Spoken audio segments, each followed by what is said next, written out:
करीब 10:30 बजे जब उससे पूछताछ शुरू हुई, उससे पहला ही सवाल पूछा गया, क्या तुम ड्रग्स लेती थी?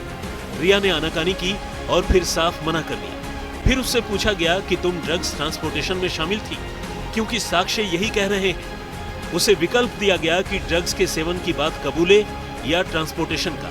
चूंकि ट्रांसपोर्टेशन में धाराएं और कड़ी लगती, रिया ने मान लिया कि वो ड्रग्स लेती थी और फिर एनसीबी टूट पड़ी। सवालों की सख्त बौछार में रिया ने ड्रग्स के पूरे गोरख धंधे का सच बता दिया। इसके बाद रिया को शौविक, दीपेश, सैमुअल मिरांडा के आमने सामने बिठाकर पूछताछ की गई। शिकारी से शिकार बने ये ड्रग्स पेडलर वार नहीं झेल पाए और सारा सिंडिकेट तार-तार हो गया और उजागर होता गया ड्रग्स का पूरा कारोबार। ड्रग्स मामले में ये 10वीं गिरफ्तारी है। इसके पहले 9 ड्रग्स पेडलर्स पहले ही एनसीबी के हत्थे चढ़ चुके हैं। सबसे आखिर में इस रिया की गिरफ्तारी हुई है, लेकिन ये रिया ही है जो किंगपिन है। आप रिया को गुनहगार माने, कसूरवार माने या बेकसूर, लेकिन आपको दाद देनी पड़ेगी इस लड़की के आत्मविश्वास की, जो कम से कम कैमरों पर ही सही अडिग रहा। शौविक से चैट सामने आते ही रिया से पूछताछ शुरू हुई। पहले दिन 6 घंटे तक सवाल जवाब हुए। पहले दिन उसने एनसीबी के अधिकारियों को हवा नहीं लगने दी। शिकंजा दूसरे दिन कसा।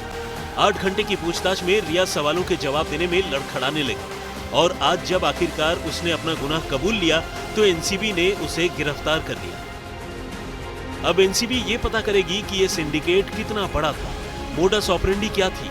इसलिए जो धाराएं रिया पर लगी हैं वो संगीन हैं। उस पर एनडीपीएस की धारा 8C लगी है। ड्रग्स की तस्करी के लिए लगने वाली इस धारा में 6 महीने की सजा का प्रावधान है। दूसरी धारा है 28। ड्रग्स के लिए उकसाने के लिए लगने वाली इस धारा के तहत 10 साल तक की जेल हो सकती है। तीसरी धारा है 29।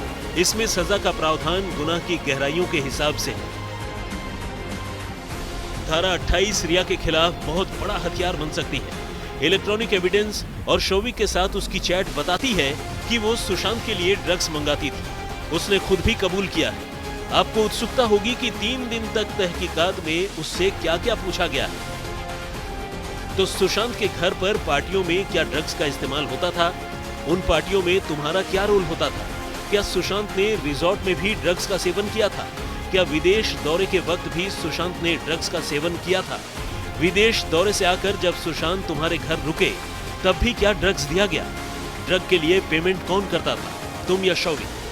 जब सुशांत को दवा की जरूरत थी तब उसे ड्रग्स क्यों दिया? तुम्हें पता था कि सुशांत मनोचिकित्सक से दवाइयां लेते थे? आज तक को मिली जानकारी के मुताबिक रिया से करीब 300 सवाल रोज पूछे गए। रिया के पास बच निकलने का कोई चारा नहीं था। कम से कम इस केस में उसका किरदार दागदार है, इसलिए हुई है गिरफ्तार।